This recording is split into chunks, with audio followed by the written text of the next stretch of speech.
नमस्कार, 24 की चाल में आपका स्वागत है। इस वक्त हम कर्नाटक में मौजूद हैं और कर्नाटक में भारत जोड़ो यात्रा अपने शबाब पर है। भारत जोड़ो यात्रा चल रही है, राहुल गांधी के नेतृत्व में यात्रा चल रही है। देखिए, यात्रा के बाद जो यात्री हैं इस वक्त आपको आराम करते हुए नजर आ रहे हैं और आराम करने के बाद फिर से सड़कों पर दिखाई देंगे। एक बार फिर से आपको बता दें कि यात्री जो है लगातार करीब 700 किलोमीटर की यात्रा अब तक हो चुकी है और कन्याकुमारी से लेकर श्रीनगर तक ये यात्रा जानी है। लेकिन किस रूप में ये यात्रा चल रही है, किस तरीके से यात्री खाते हैं, पीते हैं, सोते हैं, रहते हैं, तमाम जो यात्री यहाँ पे मौजूद हैं और नौजवान है, खासतौर पे नौजवानों का इम्पैक्ट देश पे ज़्यादा पड़ता है और इस यात्रा पे भी बहुत ज़्यादा पड़ रहा है। कन्हैया कुमार यहाँ पे बैठे हैं, राहुल राज यहाँ पे बैठे हैं।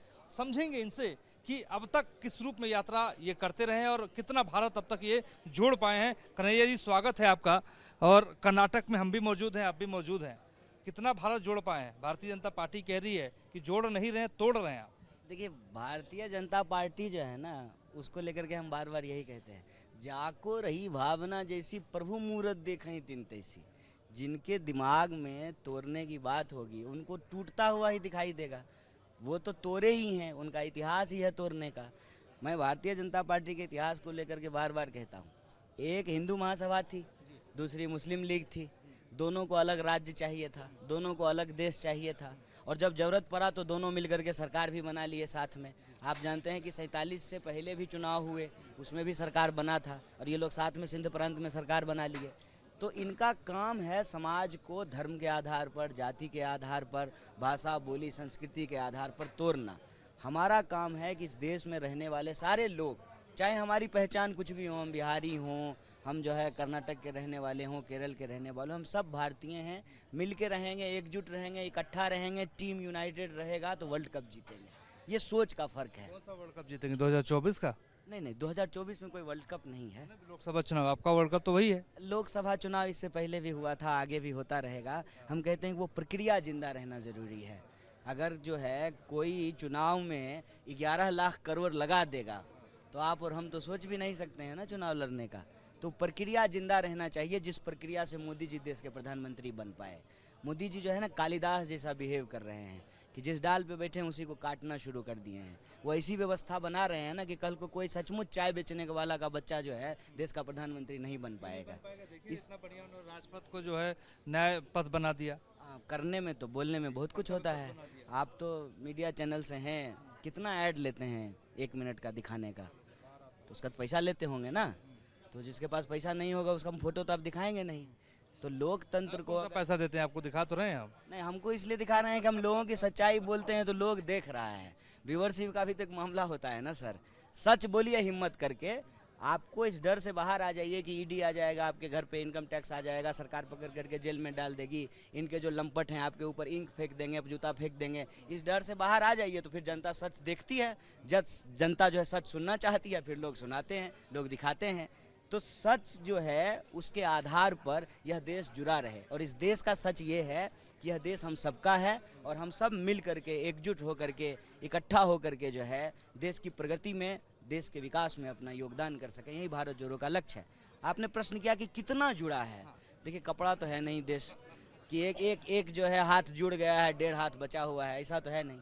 ये भावना और भाव की बात है। हम बार बार कहते हैं कि संगीत से संगीत जुड़े, भाव से भाव जुड़े, भावना से भावना जुड़े, भक्ति से भक्ति जुड़े, शक्ति से शक्ति जुड़े, संस्कृति, मान्यता, पुराण, ग्रंथ, ये सब आपस में जुड़े, तब जाकर के देश जो है वो प्रगति की राह पर निरंतर आगे बढ़ सकेगा। उस प्रयास में हम लोग लगे हुए हैं। सब कुछ तो जुड़ रहा है जो जैसा आप कर रहे हैं। इम्पैक्ट भी अच्छा मिल रहा है कर्नाटक में आप लोगों को, खासतौर पे भीड़ बहुत ज़्यादा दिखाई दे रही है। लेकिन कन्हैया भाई, सवाल ये है कि टारगेट क्या है? अगर सियासत में आप लोग हैं तो सियासी मकसद तो होगा ना, टारगेट क्या है? देखिए, मेरी दादी जो है ना, रात को जब सोती थी ना तो एक बात कहती थी कि जगत का कल्याण हो। तो हम सोचते थे बचपन में कि जगत का कल्याण हो कहती है। तो हम एक दिन पूछे कि दादी सोते हुए हमेशा कहते हो जगत का कल्याण हो, तो बोली बेटा जगत से बाहर हम थोड़ी हैं, हम भी तो जगत में ही है ना। जगत का कल्याण होगा तो हमारा भी कल्याण होगा। राजनीति अगर आप सही विचार को लेकर के करेंगे ना, आपका अगर उद्देश्य पवित्र होगा ना, तो उसका जो है परिणाम भी पवित्र ही होगा, उत्तम ही होगा।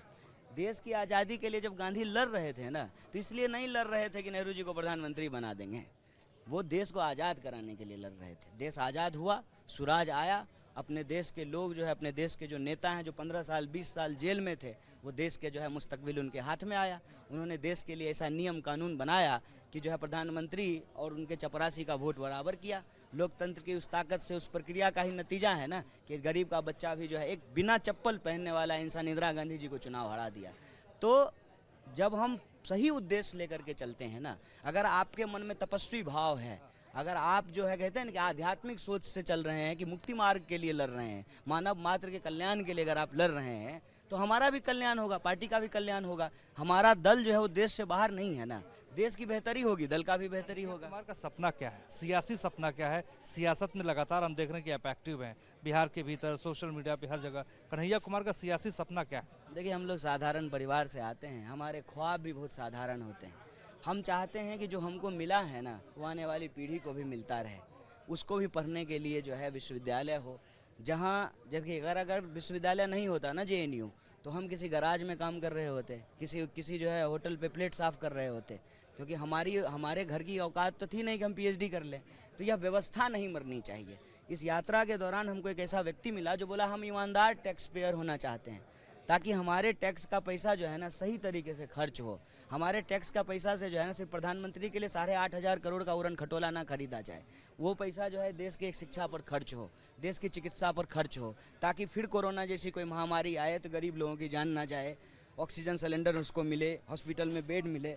हमारे सपने बहुत छोटे हैं, रोजी रोटी, कपड़ा, मकान, शिक्षा, स्वास्थ्य, सड़क, बिजली, पानी, हिंदू हो या मुसलमान हो, सबको बराबर का आत्मसम्मान मिले। सपने की बात की, आप घुमा के सारी बात करने लगे। क्या कन्हैया कुमार में काबिलियत है कि वो प्रधानमंत्री बन जाए देश के? अब देखिए, ये तो रहीमन हीरा कब कहे लाख टका मुँह मोल। हम अपने बारे में अपनी बात कैसे करेंगे? ये तो आप तय करेंगे, देश के लोग तय करेंगे कि मैं उनके लिए अगर उपयुक्त होऊंगा, उनका प्यार और स्नेह मिलेगा तो वो जिम्मेवारी निभाएंगे। खुद से कैसे ये तय करेंगे? हालांकि आजकल है, लोग अपना अकाउंट बना करके जो है ना खुद का ही प्रमोशन करते रहते हैं। ये परिपाटी आई है। एक सवाल बड़ा लाजमी है, 24 सालों के बाद गांधी परिवार के इतर कोई अध्यक्ष बनने जा रहा है। सोनिया जी नहीं अध्यक्ष बनेगी, गांधी परिवार से कोई प्रत्याशी नहीं है। किस तरीके से आप देखते हैं? मैंने चित भी मेरी पट भी मेरी बताइए, जब अध्यक्ष बाहर नहीं था तो कह रहे थे कि कोई बाहर से अध्यक्ष नहीं है, अब बाहर से अध्यक्ष अगर बनेगा तो कह रहे हैं कि बाहर से अध्यक्ष हो रहा है। देखिए, हम बार बार कहते हैं कांग्रेस और देश जो है ना उसकी स्वभाव और प्रवृत्ति एक जैसी है। इसीलिए आपको किसी भी चाय की दुकान पे कांग्रेस, सिनेमा और क्रिकेट इसके एक्सपर्ट मिल जाएंगे, कहीं भी किसी भी दुकान पे, क्योंकि इतनी खुली किताब की तरह यह पार्टी है कि इसके बारे में हर चीज़ आपको पता होगा। कौन किस समूह में है, कौन किसका करीबी है, सब पता होता है। बीजेपी तो है नहीं कि आपका चरित्र प्रमाण पत्र मांग करके आपको प्रेस कवर करने के लिए दिया जाएगा। बुनियादी फ़र्क है। हम लोग जो है स्वदेशी लोग हैं। इस देश में जो है, इस देश की संस्कृति में कांग्रेस पली बढ़ी है, इसका निर्माण हुआ है। तो कांग्रेस में सब कुछ, जैसे हमारे देश में जिस सिस्टम से चलता है, देश में भी जो है हम प्रधानमंत्री का चुनाव करते हैं, हम कांग्रेस में भी अध्यक्ष का चुनाव कर रहे हैं। 9,000 जो है डेलीगेट हैं, वोट दे करके जिसको चुनना होगा चुन लोगे। जो वोट देंगे आप? देखिए, जो चुना जाएगा ना, कैसे लगते हैं आपको? देखिए गुप्त मतदान है। कैसे लगते हैं शशि थरूर? थरूर अच्छे हैं, मल्लिकार्जुन खड़गे साहब भी बहुत अच्छे हैं। अच्छा, वो बहुत अच्छे हैं, वो अच्छे हैं, दोनों अच्छे हैं। इसमें देखिए क्या है ना कि गुप्त मतदान है, चुपचाप जा करके मतदान कर देंगे और जो चुन करके जीत करके आ जाएंगे वो हम सब के अध्यक्ष होंगे। हमने किसको मतदान किया ये महत्वपूर्ण नहीं है। देखिए, पार्टी की प्रक्रिया में, पार्टी के फैसलों में, उसकी प्रक्रियाओं में हो सकता है कि कोई किसी का विरोधी हो, लेकिन एक बार जब वो निर्णय हो जाता है तो पूरी पार्टी का होता है। तो थरूर साहब जीत करके आए या खड़गे साहब जीत करके होता कि राहुल जी प्रेसिडेंट बनते, फिर से पार्टी को शीर्ष से, फिर से पार्टी की सियासी जमीन को मजबूत करते। जो बात हुई ही नहीं है उस पर चर्चा का क्या मतलब है? जो बीत गई सो बात गई, माना कि बेहद प्यारा था। जो हुआ ही नहीं उस पर क्या करना? ऐसा होता तो वैसा होता, इसका कोई अर्थ नहीं है। वो भी पार्टी में ही है, जरूरी नहीं है ना कि। अच्छा, एक बात बताइए कि अस्पताल में सिर्फ डॉक्टर इम्पोर्टेंट है? सब लोग इम्पोर्टेंट है, गार्ड भी इम्पोर्टेंट है, मैनेजर भी इम्पोर्टेंट है, नर्स भी इम्पोर्टेंट है।